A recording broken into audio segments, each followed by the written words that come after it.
stuck here. The cops won't bother me.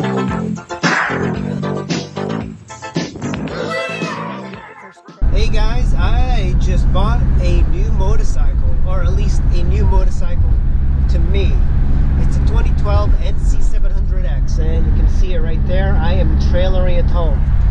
This is the NC700x, and I just want to I'm just going to take it for a quick ride to get some gas, but I'll show it to you later. I mean, it's going to have quite an overview. The thing that I really like is that you put the key here, you lift this thing up, and look at the massive storage. Just incredible. Just incredible. It's like a tractor. Alright, let's see. Good power. It's very subtle the way the power comes on. I just hit the horn. I hate that they switch these things around. They really should have the horn. Okay, this is something that annoys me right off the bat. The horn and the turn signal should be reversed.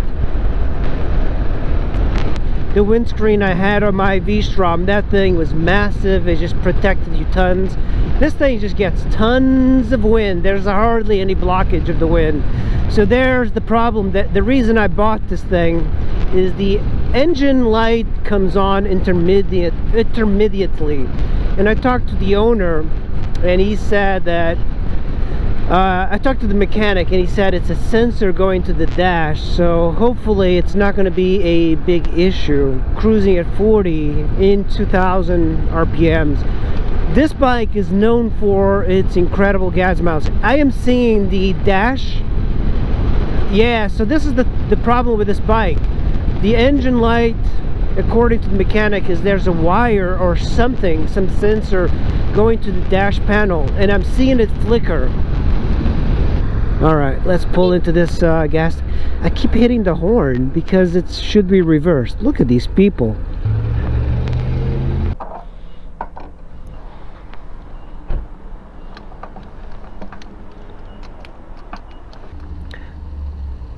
Man, filling it up with the kickstand on, not ideal. Didn't even take $10.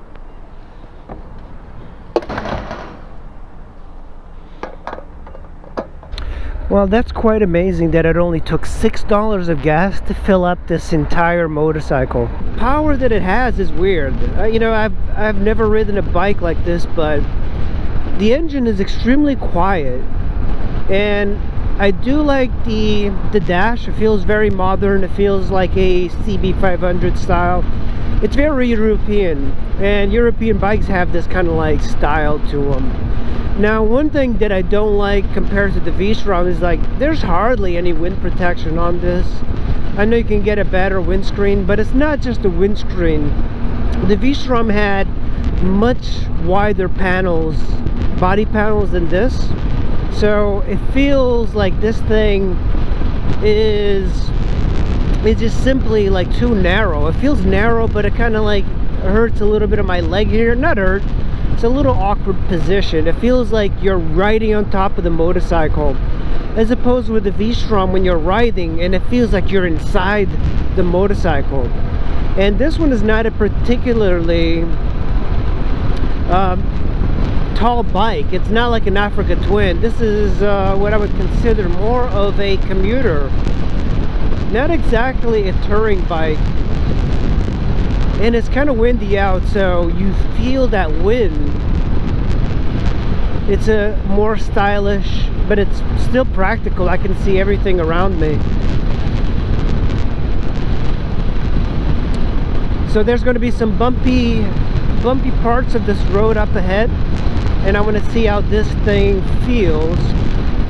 You know, right away I feel that the fit and finish of this is not as good as the V-Strom. And you know, I'm comparing it to the V-Strom because it is on my head. You know, I've ridden the V-Strom for a very long time, so that's kind of what I compare it to.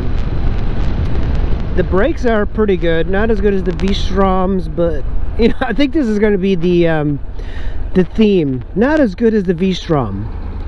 So this is the bike I wanted to buy for a cross-country trip before I bought the V-Strom. And the reason I didn't buy it was because it was just simply too expensive. But it made a lot of sense for me because this is an inline 2, and I've always been a fan of the inline 2s. So this one felt like a little bit of a better bike to have. It does pull away pretty well, look at that. But it feels more like a tractor. It's kind of funny. This guy behind me thought he was gonna pass me. It's so dumb. You know, even though this is a slow bike, any bike is still faster than like a shitty car. All right, highway. I wasn't expecting to go to the highway, but there we go. I can look behind me and see pretty well. It's extremely easy to see whatever's behind me. Yeah, definitely not one of these super fun bikes to ride, but it kind of feels like a tractor. I'm actually like learning to like this a little bit more. The engine is very usable. It's a very weird engine. I have to admit, this is a little bit, it's taken me by surprise. Like I've known that this thing did surprise a lot of motorcycle riders because the engine is very lazy. But it's got a lot of power, but it's kind of like this weird low speed torquey power that I'm not used to seeing in a inline 2. It just kind of, it's strange. I need a little bit more time with it to fully figure it out. Let's give it some beans here. Whoa, it hits that rev limiter so quickly. Oh man, it's like it almost has no power at all. But you know, that I think it's deceiving. I think that's the interesting thing about this bike. It is deceiving. It's quick enough. It just doesn't have any like oomph. It doesn't have any like big power. First gear on this thing, it's just so short. It definitely feels like a bike that you get for commuting. It's perfect for commuting. I mean, the miles per gallon on this thing are actually better than a lot of scooters, and that's kind of unheard of.